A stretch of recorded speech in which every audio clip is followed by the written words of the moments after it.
Magandang hapon mga idol. So ito yung pinagtalangalan ko dati ng puno ng saluyot. Ayan o. Nataniman ko na rin ng mga pitsay. Ayan o. Pangalawang tanim ko to. Kasi yung sa kabila naani ko na. Tapos yung kasunod ito. Yung na green. Malapit na rin to. Tapos yung doon tinaniman ko rin ng saluyot. Ayan o. Buhay na rin mga saluyot ko. Tataba.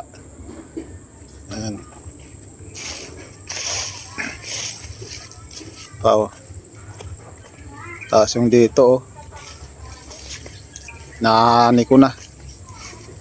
Kaso maraming reject. Ayan o. Maliliit yung iba. Pa doon. Ito pa. Ayan o. Bukas din aanihin ko pa yung iba. Pa dito yun. Mga pitsay din yan Mapirahan na rin to Ayan Maganda rin naman mga dahon.